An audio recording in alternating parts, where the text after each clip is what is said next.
Ayo, what's up? Ako nga pala si BT at nandito ngayon tayo sa BT Reaction and welcome to my channel, Tunay na Kritiko.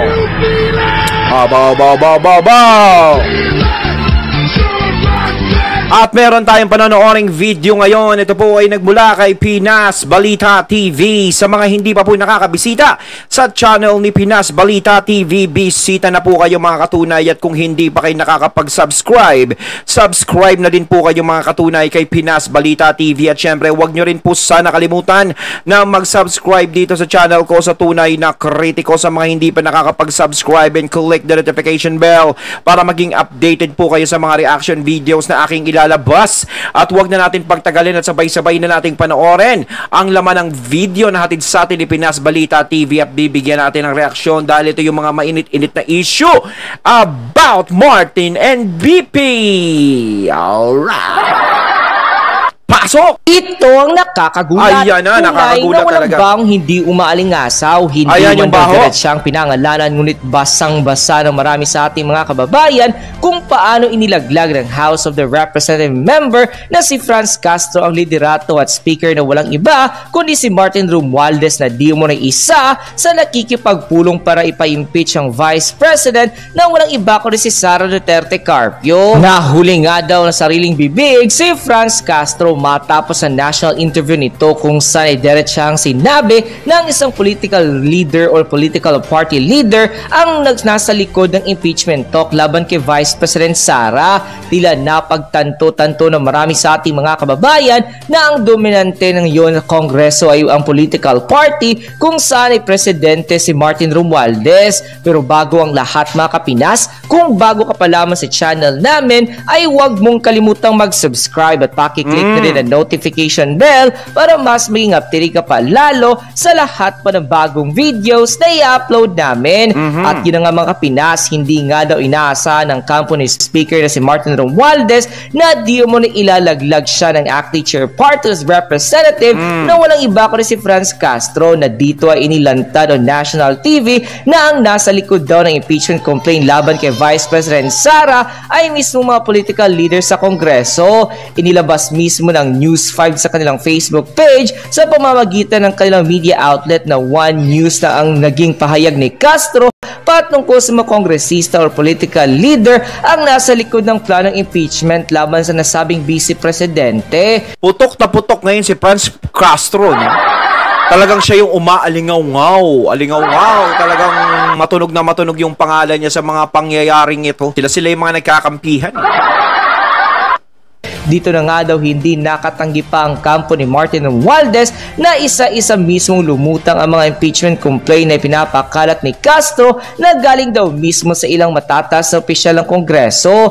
Matapos ng lumabas ang balitang ito ay umani agad ng samot-sari comment at reaction mula sa marami sa ating mga kababayan kung saan ay marami nga sa kanila ngayon ang hindi napigilan ng kanilang sarili na maglabas ng kanilang hiningang komento sa mundo ng social media. And netizens posted. Alam nyo, huwag kayong naniniwalang hindi totoong impeachment laban kay Vice President Sara. Dininay lang nila kasi naglalaglagan sila.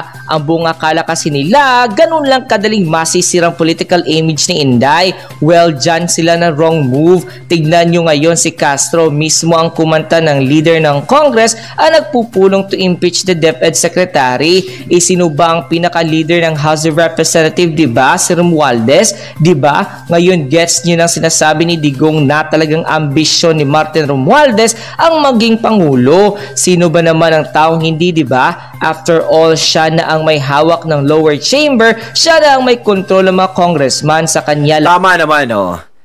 Ito yung nangyari. Is kontrolado niya yung Kongreso. So, ang nangyayari is napapag-initan dito is si BP Sara, yung mga Duterte. Wala nang ibang napapag-initan pa. Diyan lang nakikita mo na kung ano ang dahilan. It's all about politics. It's all about politika, power, and more. Ayun talaga yun eh. Wag na tayo magpaikot-ikot pa. No? Siyempre, si VP Sara is hindi natin maitatanggi at alam nating lahat na malakas talaga. No? Pag tumakbo siya bilang presidente, no, malakas talaga siya.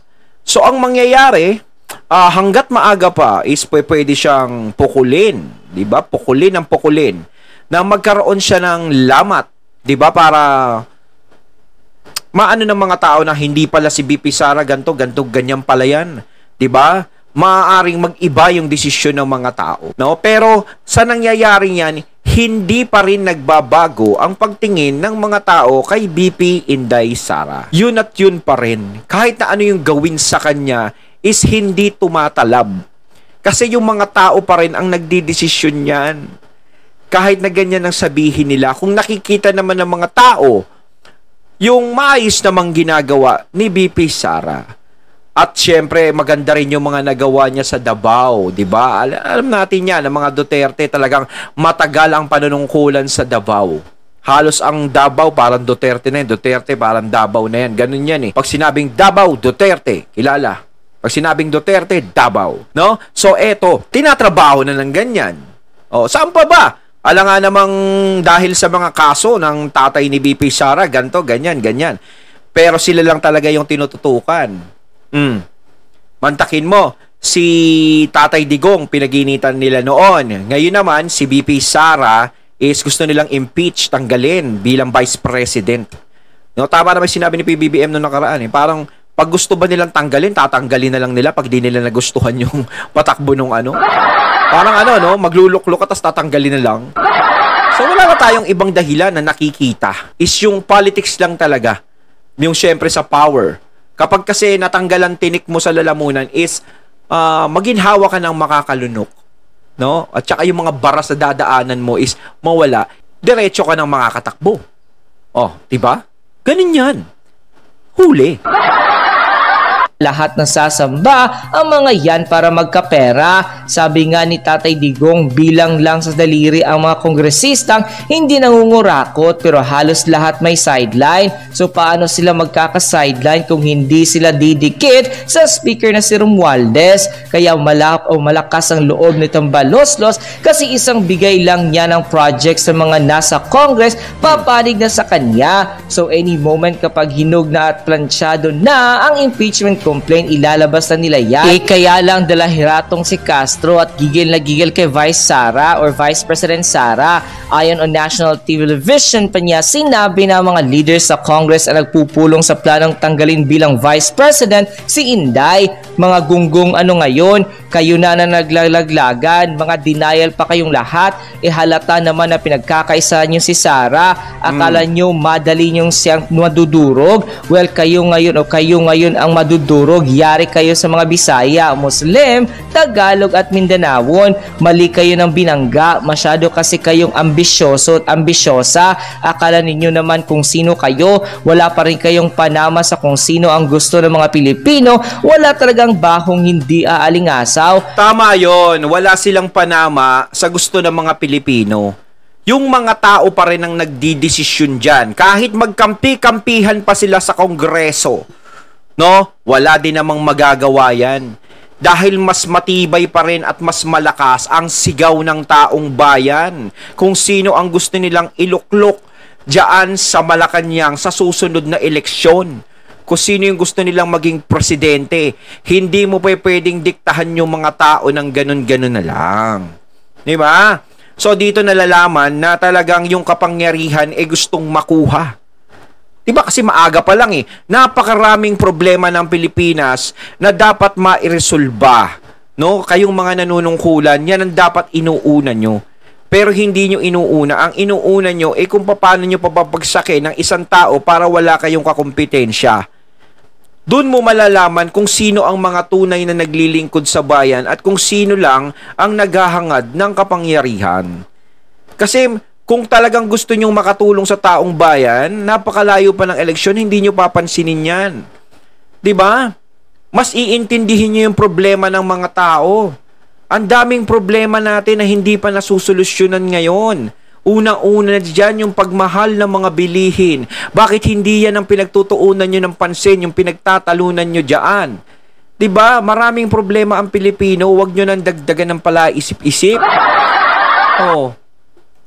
Good luck sa inyo. Inumpisahan nyo sirain si VP Sara. Lagot kayo ngayon sa mga sumusuporta dyan. Lumaban kayo ng patas. Talagang sinisiraan nyo ang pagkatabaho ng maayos at tapat. Kayo mga nagpakampihan, may araw din kayo. Hindi po mananaig ang kasamaan.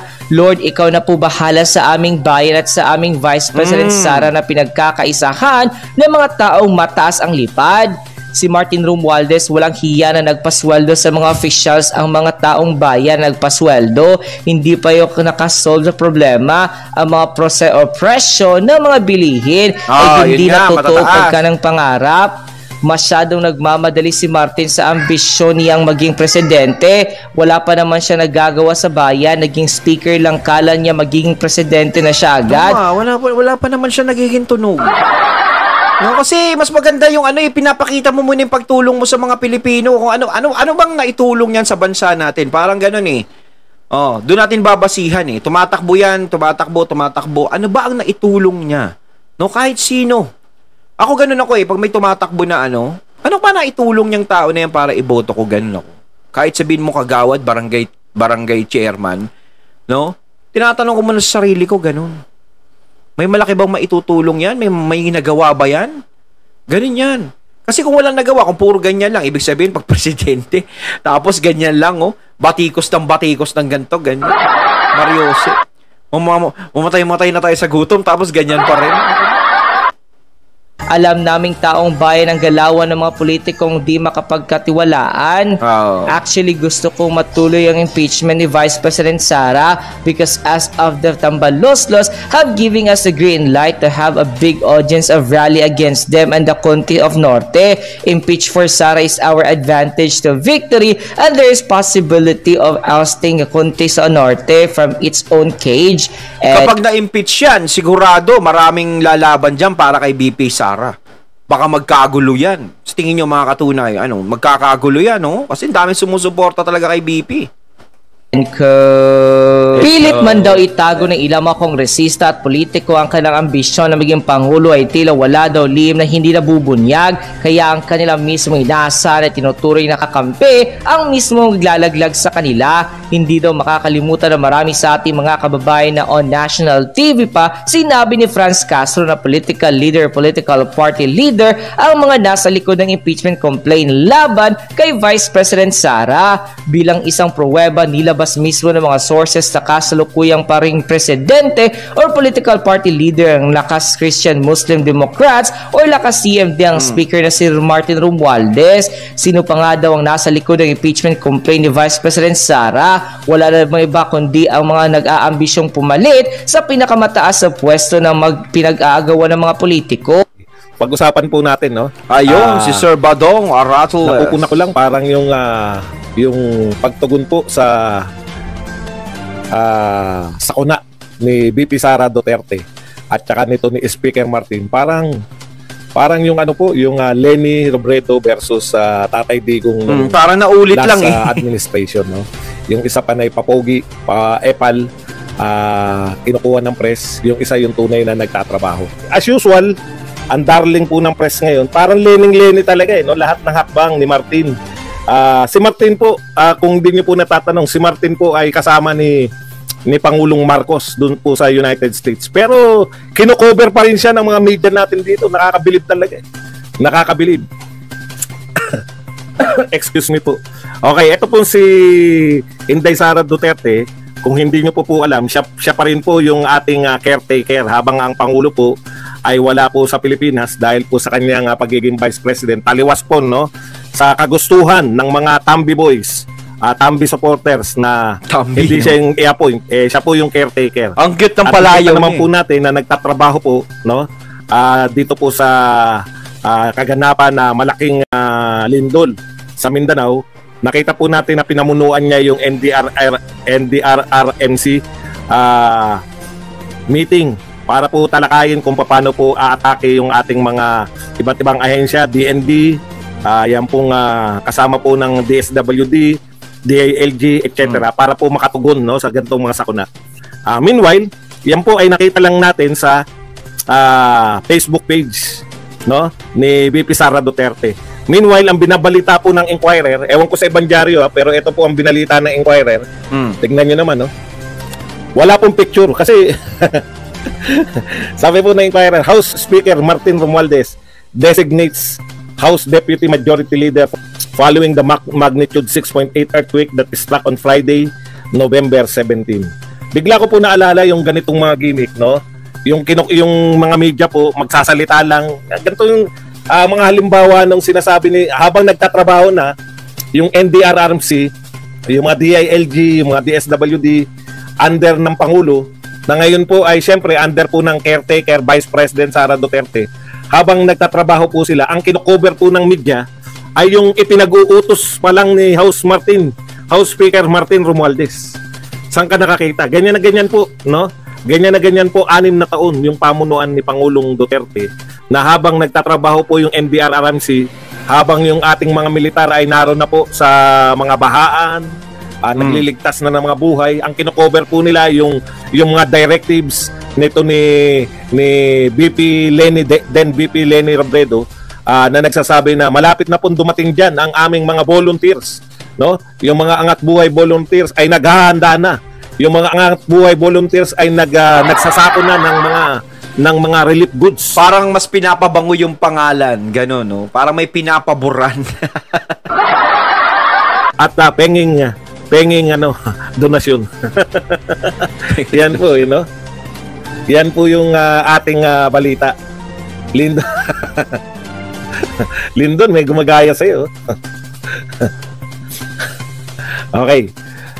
Nakakatuwa po kasi kung ito po ang susundan ni Martin na anong tawag diyan, na hakbang, makakatiyak po tayo na sesemplang din yan pagdating po sa 2028. Kasi ay tama, kung yan ang gagayahin niya talaga, yung taktika ni Lenny, no? Dapat alam niya yan sa sarili niya, no? Ni Tambi, no? Tambi. Alam niya yan dahil wala din namang nagawa yan kay PBBM, yung ganung teknik, no? Kasi nga habang lalo mong binabato si BP Sara, lalong umaangat yan, lalong inaangat ng taong bayan yan. Kasi alam naman natin na malakas ang kinakalaban mo. Kumbaga para kang bumangga sa isang malaking pader. At sabihin mo marami kang sundalo na kasama, ang tibay ng pader na yan, marmol. Diba? Tama, matibay, hindi mo marmol. Kumbaga hindi nyo agad matatrabaho yan ng ganyan-ganyan lang. So kita nyo, pagdating talaga ng malapit ng eleksyon, diyan mo malalaman kung sino yung solid kay Tambi. Ay, kasi nakikitambi na rin ako kasi yun ang tinatawag ni Sir Badong. Tsaka nung iba, di ba, mas madali. No amount, no? Wala pong projection, wala pong amount ng media coverage, media mileage ang makakatapat ng tunay na paglilingkod. Yan yung problema nyo nakakaharapin dito kay BP Sara Duterte. Okay. Ayun, at ating natungayan ng video na nagmula kay Pinas Balita TV. Ayan mga katunay, kayo anong masasabi nyo tungkol dito sa video na inyong napanood natin at binigyan ng reaction? Comment lang po kayo sa comment box, no? Mainit-init pa to. So, once again, I'm BT and I'm out. Peace.